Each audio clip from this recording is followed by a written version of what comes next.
이제 미국이 생각하는 한미동맹이라는 것은 북한 위협은 대비를 하고 주한 미군의 역할은 라는 것을 사실상 선포한 것으로 봐도 무방합니다.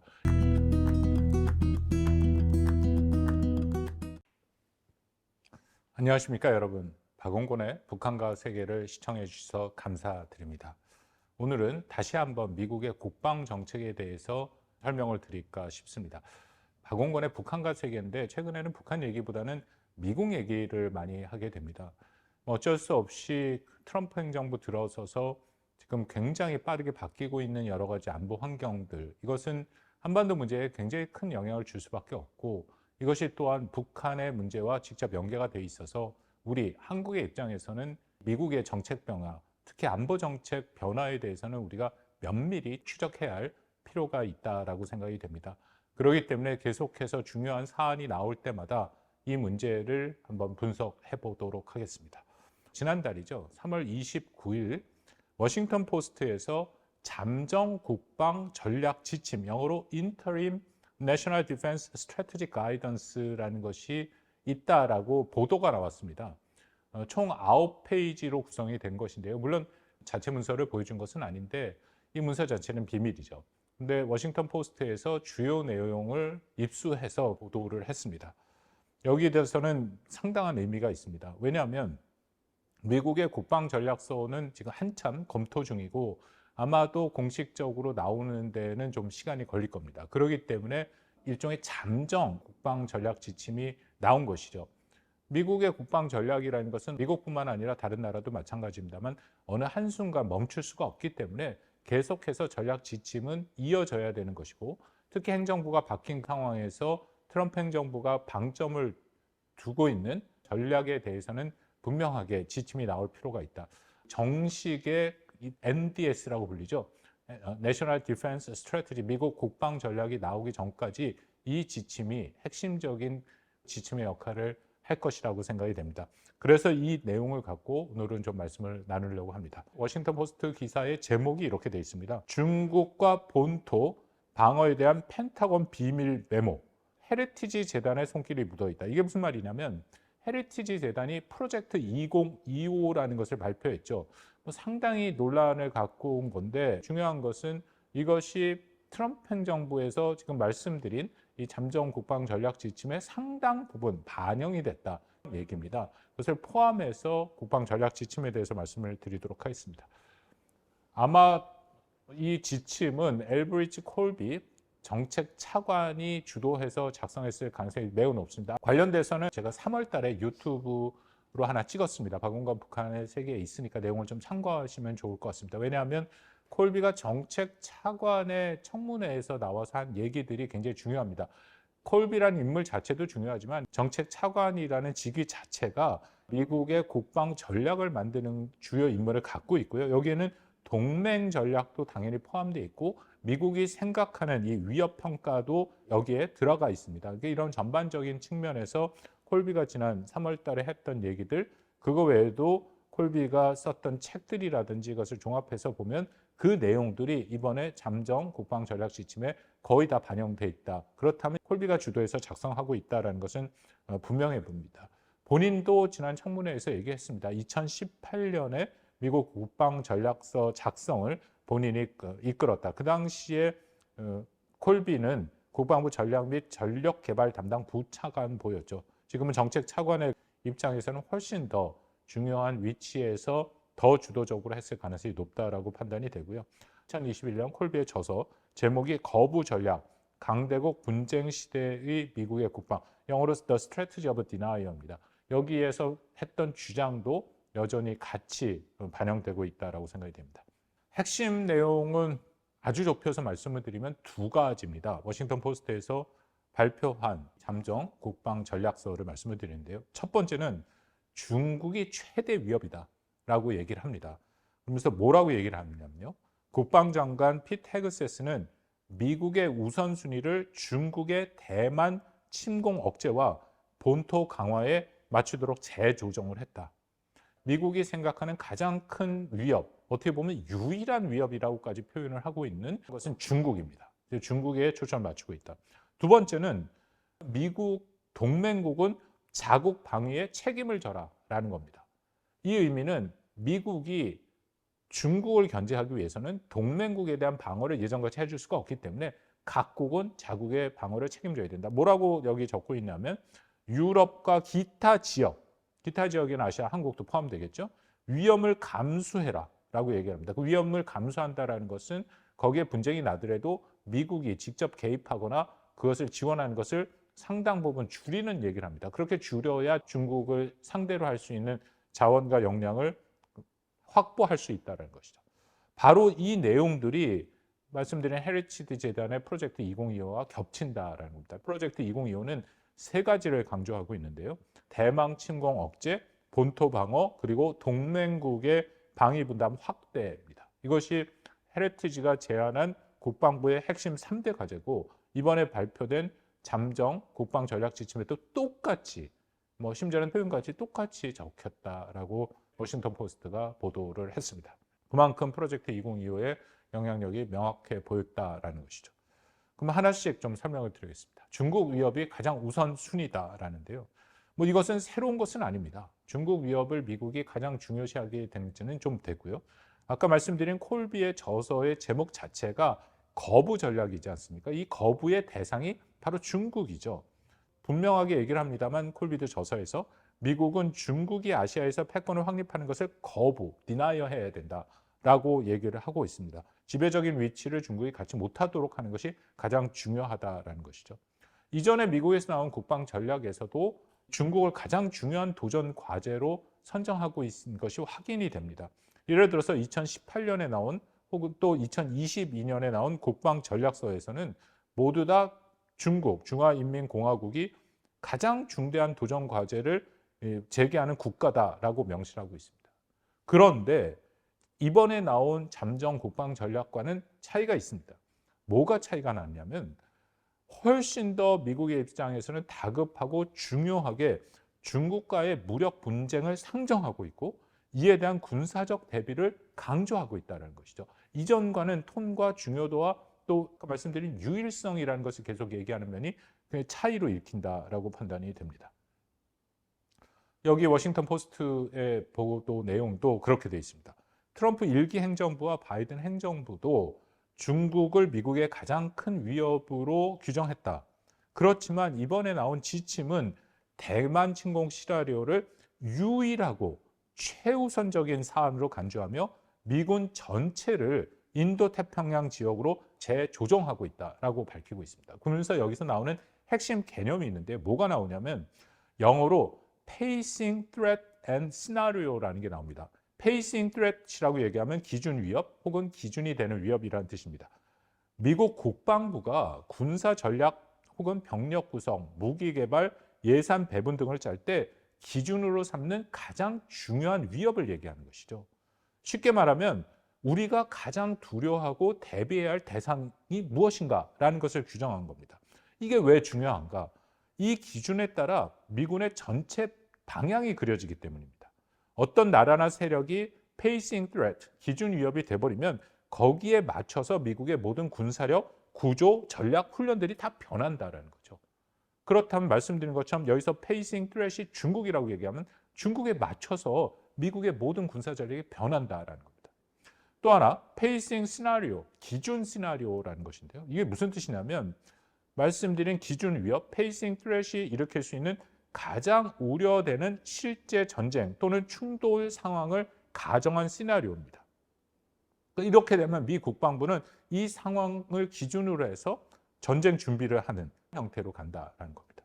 워싱턴 포스트로 돌아가겠습니다. 워싱턴 포스트에서 보도한 내용, 이것이 잠정 국방 전략 지침에 있는 내용 그대로를 옮긴 거로 저는 이해를 하고 있는데요. 이렇게 써 있습니다.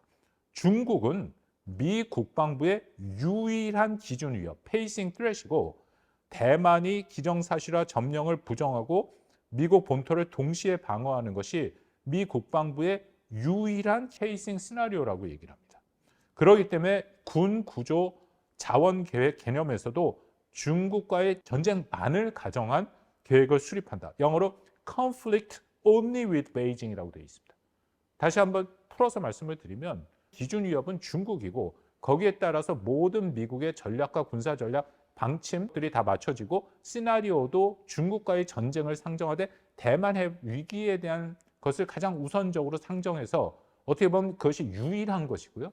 그 말씀드린 것처럼 중국과의 전쟁만을 상정하는 형식으로 군 구조 및 자원 계획을 다 바꾸겠다. 과연 이것이 어디까지 갈지는 앞으로 조금 더 두고 봐야겠긴 합니다만 저는 굉장히 큰 변화다라고 생각이 됩니다.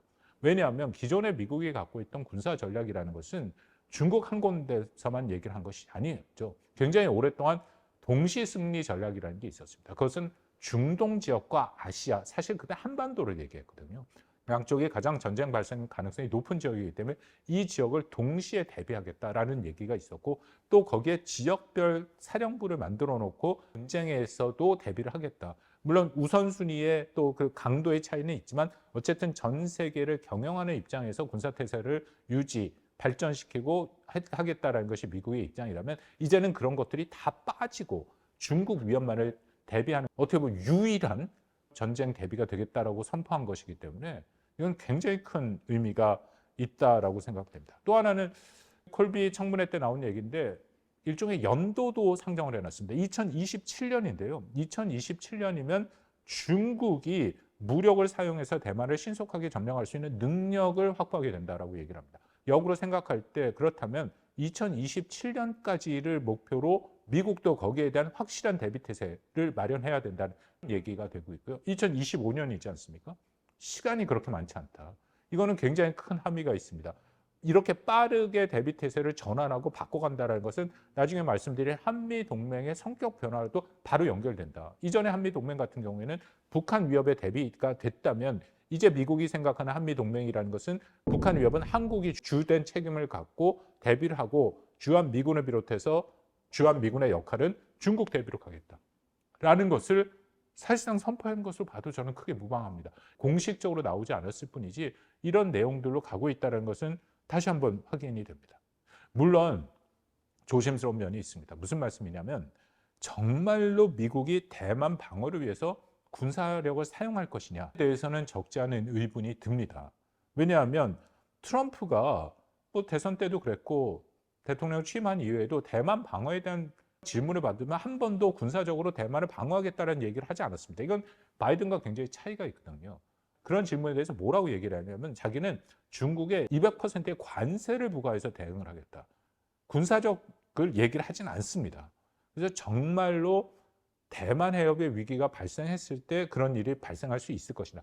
몇 가지 질문들이 나오죠. 첫 번째, 정말 미국이 대만 방어를 위해 군사적을 사용할 것이냐. 두 번째, 중국이 이런 상황에서 과연 대만을 침공할 것이냐. 세 번째, 제일 중요한 것은 대만이 과연 독립을 선포할 것이냐. 이게 다 가능성이 크지 않다라고 보입니다. 그렇다면 지금 발표된 사실상 지금 마련되고 지금 구성되고 있고 발전하고 있는 미국의 군사 전략이 중국에 유일하게 대응하는 것이 과연 앞으로도 계속 될 것인가에 대해서는 의구심이 없지는 않습니다. 그러나 발표된 이 내용을 보면 그런 방향으로 갈 가능성 또한 매우 크다라고 보는 것이 맞죠.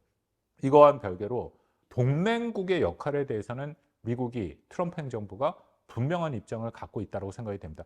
미국 동맹국은 자신들의 방위를 우선적으로 책임져라라는 것이죠. 이것은 방금 말씀드린 대만 해협에서 정말 군사력을 사용할 거랑 별개의 문제, 연결돼 있긴 하지만 별개로 분명하게 갈 길이다라고 저는 판단하고 있습니다. 잠정 지침에 이렇게 돼 있습니다. 미국은 중국 견제를 최우선으로 해야 하므로 다른 전장에서 위험을 감수하게 되며 유럽, 중동, 동아시아의 동맹국에게 러시아, 북한, 이란 위협에 대한 억제 책임을 더 많이 지도록 압박할 것이다. 무슨 말씀이냐면 동맹국에 대한 방어를 이전과 같이 할 수가 없다. 동맹국 각자는 자신들의 방어를 책임지고 미국은 중국 위협에 전력하겠다는 겁니다. 이것은 콜비가 청문회 때 얘기했던 리프만의 갭이라는 것이 다시 한번 반복이 된 것으로 보면 됩니다. 리프만의 갭이라는 거 다시 한번 설명해 드리면 국가의 외교와 군사적 목표 있지 않습니까? 근데 그것을 뒷받침할 수 있는 자원이 불균형이 있는다라는 것이죠. 정책적 목표가 있지만 그것을 이룰 수 있는 자원이 부족한 것을 리프만 갭이라고 얘기를 하고 있고요. 콜비가 현재 미국이 그런 상황이다라고 얘기를 합니다. 콜비의 말을 풀었으면 중국에 대해서 대응하고 대비해야 되는데 현재 미국은 동맹국을 비롯해서 너무 많은 전력들이 분산돼 있기 때문에 그것이 되지 않는다. 그렇기 때문에 원하는 목표와 실제 중국을 견제하는 이행 사이에 차이가 발생하고 있다는 것을 리프만 갭을 통해서 설명을 하고 있습니다. 그래서 이것을 해결할 문제는 동맹국들이 각자의 책임을 훨씬 더 지금보다 지고 자신들의 방어를 하고 동맹국 방어를 위해서 사용되고 있는 미국의 자원들을 중국으로 돌리겠다라는 얘기가 됩니다. 여기서 다시 한번 워싱턴 포스트가 얘기한 잠정 국방 전략 지침을 말씀을 드리겠습니다. 바이든 행정부와 2022년 국방 전략에서는 러시아 억지를 위해 동맹을 강조했다라고 되어 있습니다. 그러니까 나토 동맹을 강조하고 러시아에도 하나의 위협으로 봤다라는 것이죠. 그러면서 그 당시에는 상호 이익이 되는 동맹과 우방이 미국의 가장 큰 전략적 자산이다라고 얘기를 했다라는 겁니다. 그렇지만 트럼프 행정부의 이 잠정 전략 지침은 굉장히 다른 얘기를 하고 있는데 우선적으로 나토가 훨씬 더 많은 방위 책임을 져야 되고 미국은 우선순위가 다른 곳에 있기 때문에 병력을 제공하는 데 소극적이다. 그 얘기를 하고 있다는 겁니다. 이것은 굉장히 큰 의미가 있죠. 거듭 말씀을 드립니다만 이제는 동맹국의 방어보다는 중국 위협을 위해서 미국이 훨씬 더 집중을 하겠다는 얘기입니다. 다만 여기서 지침에 나오는 핵심 중에 하나, 그러면 핵에 대한 문제는 어떻게 하냐. 뭐 나토 동맹국 같은 경우에도 러시아의 핵 위협에 노출돼 있고 한국도 북한 핵 위협에 노출돼 있고 미국이 이런 국가들을 상대로 핵 억제력을 제공해주고 있는데 지침에 따르면 이것은 계속 제공해주겠다라고 얘기를 합니다. 한국을 특정하지 않는데 유럽에 대해서는 이런 얘기를 합니다. 미국은 러시아에 대한 핵 억제력은 제공해주겠다. 그러면서 또 한 번 강조하는 게 그렇지만 미국 본토 방어나 중국 견제에 필요한 병력은 나토가 사용할 수 없을 것이다. 다시 말씀드려서 핵 억제력은 미국이 제공해 주지만 나머지 유럽에서 러시아에 대한 위협은 나토 동맹국 너희가 책임져라. 그런 것을 강조하고 있다는 거죠. 대신에 미국은 본토 방어와 중국 견제의 병력과 자원을 사용하겠다는 것입니다. 한국에 미치는 영향을 말씀드리고 마무리를 하겠습니다. 그렇다면 한국 방어의 주 책임을 한국이 져야 된다. 저는 더 이상 이것이 논란의 여지가 있지 않을 거라고 생각합니다. 이번에 말씀드린 잠정 지침에도 분명히 나와 있고 그리고 트럼프 행정부는 비용에 굉장히 민감한 정부기도 하고 어떻게 보면 이것은 미국이 큰 틀에서 콜비가 말했던 리프만 갭을 줄이는 그런 의미에서도 한국 방어의 책임을 훨씬 더 크게 가져가도록 한국한테 요구를 할 가능성은 매우 높다라고 생각이 됩니다. 이것은 어떤 의미가 있냐면 여전히 한미가 갖고 있는 작전 계획에 따르면 한반도의 위기, 결국은 북한의 남침을 얘기하는데 그런 전쟁이 발생됐을 때 미국이 대규모 증원군을 보내는데 이제는 더 이상 그럴 가능성이 굉장히 낮아졌다라는 거죠. 더불어서 한미가 연합체제를 구축하고 있지 않습니까? 연합사를 운영하고 있고 현재 연합사 사령관은 주한미군 사령관 미군입니다. 그렇지만 연합사도 앞으로는 성격이 변할 수 있다는 거죠. 연합을 통해서 북한 위협에 대비하지 않을 가능성이 좀 있습니다. 이것은 전자권 전환과도 관련이 있는데 전자권 전환에 대해서는 콜비가 분명히 얘기했습니다. 친의 저서에서도 얘기했고 지난 청문회에서는 조금 애둘러 얘기를 했습니다만 결국은 한국이 전자권 전환을 가져가라. 뭐라고 얘기했냐면 지난번 청문회에서 트럼프 대통령의 외교 정책 비전은 한국과 같이 역량 있고 의지가 있는 동맹들에게 더 큰 권한을 부여하는 방향을 포함하고 있다. 그러니까 결국 한국이 가져가라는 얘기는 거죠. 전자권이 전환이 되고 연합사 체제가 과연 지금같이 유지될 것인가에 대한 저는 상당한 의구심이 있고 그렇다면 미국은 어쨌든 한반도의 방어 책임을 한국이 지고 나머지 주한미국의 성격을 변화해서 그것을 통해 중국 견제에 훨씬 본격적으로 나가겠다. 이제 그런 것으로 읽는 것이 맞다라고 생각을 합니다. 그렇다면 전자권 전환도 조기 전환할 가능성이 크고 연합 작전 계획이라는 것도 대규모 증원군이 오지 않는 형태로 다시 재작성할 가능성이 크다라고 생각이 됩니다.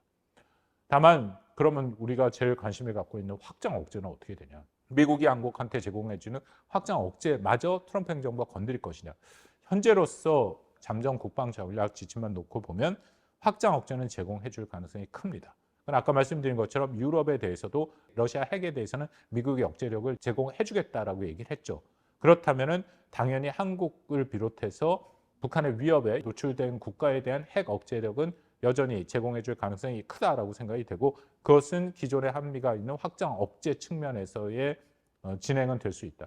다만 여전히 좀 걱정이 되고 제가 박원걸의 북한과 세계에서도 여러 차례 말씀을 드린 것처럼 연합훈련과 전략자산 전개는 중단 혹은 축소될 가능성이 있습니다. 이거는 아마도 트럼프 행정부는 아주 별개라고 생각할 가능성이 있다는 거죠. 그렇지만 만약 그런 상황이 온다면 한국 안보에 굉장히 큰 위협이, 북한 핵에 대한 억제력이 손실이 되는 굉장히 큰 안보적 도전이 될 것이라고 생각이 됩니다. 관련돼서 우리는 준비를 해야 할 게 너무 많습니다. 안타깝게도 좀 미뤄둔 숙제가 갑자기 발등에 떨어진 형국이다라고 저는 판단하고 있습니다. 전자권 전환을 한다는 것은 한국이 그만큼 한국 방어에 주된 책임을 져야 되는데, 여러분 아시다시피 전자권 전환이 여러 차례 연기가 됐습니다. 그렇기 때문에 연기될 때마다 미국에 있는 전략가들과 얘기를 해보면 이런 얘기를 해요. 한국이 기말 보고서 내는 것을 계속 미루고 있다. 언젠가는 한국이 한반도 방위에 책임을 져야 되는데 계속해서 미루고 있다. 이것은 트럼프 행정부 이전부터, 사실은 10여 년 전부터 미국의 전략가들이 하던 얘기입니다. 한국은 더 책임을 지고 가야 된다는 것이죠. 그렇지만 이것은 굉장히 민감한 문제고, 혹시라도 연합체제가 기존의 체제가 아니라 한국 위주로 가게 되면 북한이 억제력, 한미의 연합 억제력이 약화된 것을 통해서 오판을 할 수도 있다는 우려가 있었고, 그래서 한국이 미국과 협상할 때 늘 이런 얘기를 하니까 기존의 작전 계획이 유지된 측면도 있는 거죠. 이런 시기는 지나갔다라고 생각이 됩니다. 우리는 어쩔 수 없이 빨리 우리 스스로의 방어를 위해서 노력을 할 수밖에 없습니다. 그러기 위해서는 당연히 국방비도 증액될 수밖에 없고, 우리 스스로가 작전 계획을 구성해서 이것을 이행할 수 있는 능력을 확보하고, 거기에 필요한 전략 자산들 다 집어넣고, 그리고 무엇보다도 지휘 통제의 모든 것들이 다 되고, 이런 모든 전쟁을 지도할 수 있는 한국 스스로의, 미국한테 의존하는 것이 아닌 독자적인 체제를 구축해야 된다. 쉽지 않습니다. 그간에 우리가 얼마만큼 열심히 준비해왔는지 스스로를 돌아보게 되는 상황입니다. 그렇지만 지금 이미 시작된 이런 변화에 대해서 우리가 더 손을 놓고 있다면 앞으로 더욱더 힘들어질 수밖에 없다라는 생각이 듭니다. 그래서 이 부분에 대해서는 우리가 적극적인 그런 대처가 필요하다라고 다시 한번 강조드립니다. 오늘은 여기까지 말씀을 드리겠습니다. 감사합니다.